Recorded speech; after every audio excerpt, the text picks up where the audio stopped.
கிறிஸ்துக்குள் எனக்கு பிரியமான சகோதர சகோதரிகளே, இன்று நாங்கள் பொது காலத்திலே 25ஆம் வாரத்திலே இன்று நாங்கள் சனிக்கிழமைக்கு கால் பதிக்கின்றோம். அன்பார்ந்தவர்களே, இன்று இறை வார்த்தை உங்களை என்னையும் அழைத்து நிற்பது இயேசு தன்னுடைய வாழ்க்கையிலே அவர் படப்போகின்ற துன்பங்களை பற்றி இன்று நாளிலே அவர் எங்களுக்கு நினைவூட்டுகின்றார். சீடர்களுக்கு நினைவூட்டுகின்றார்கள். சிலுவை என்பது அதாவது வெற்றியினை மாத்திரம் ஏற்றுக்கொள்வதற்கு இந்த சிலுவை இல்லாமல் ஒருவருடைய வாழ்க்கையிலே அந்த வெற்றியினை நோக்கி செல்ல முடியாது.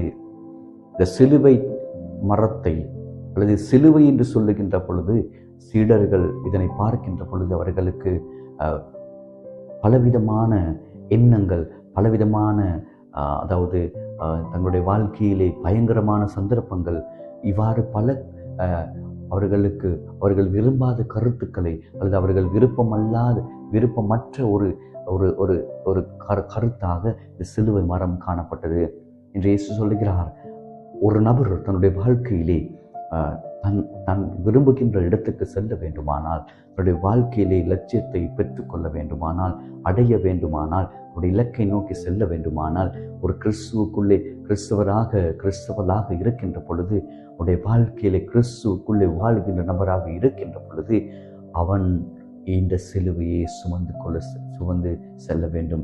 சிலுவை என்று சொல்லுகின்ற பொழுது அன்று இயேசு சுமந்து சென்ற சிலுவை அல்ல, மாறாக அன்றாட வாழ்க்கையிலே நீங்களும் நானும் முகம் கொடுக்கின்ற பலவிதமான இன்னல்களாக இருக்கலாம், துன்பங்களாக இருக்கலாம், துயரங்களாக இருக்கலாம், வேதனைகளாக இருக்கலாம், அல்லது நாங்கள் பல்வேறு விதங்களிலே பல்வேறு மக்கள் எங்களை கீழ் தள்ளியவர்களாக நாங்கள் பல்வேறு விடயங்களுக்கு அதாவது நாங்கள் செய்யாத குற்றங்களுக்கு நாங்கள் பொறுப்பு கூறக்கூடியவர்களாக இருக்கலாம்.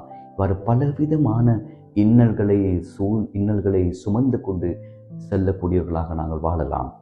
எவ்வாறாக இருப்பினும் இதுதான் எங்களுடைய வாழ்க்கை, இதுதான் கிறிஸ்தவர்களாக இருக்கின்ற நீங்களும் நானும் முகம் கொடுக்கக்கூடிய விடயமாக இருக்கின்றது. இன்று சந்தோஷத்தை மாத்திரமே எங்களால் தக்க வைத்துக் கொள்ள முடியாது. சந்தோஷம் இருக்கின்ற இடத்திலே துயரம் இருக்கின்றது, துன்பம் இருக்கின்றது.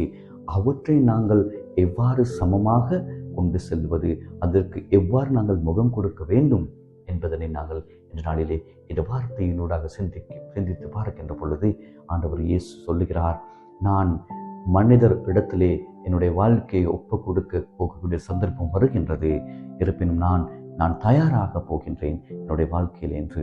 அப்படியானால் நீங்களும் நானும் இவை ஒவ்வொன்றுக்கும் முகம் கொடுப்பதற்கு தயாராக வேண்டும் என்பதனை இன்றைய வார்த்தை உங்களை அழைத்து நிற்கின்றேன்.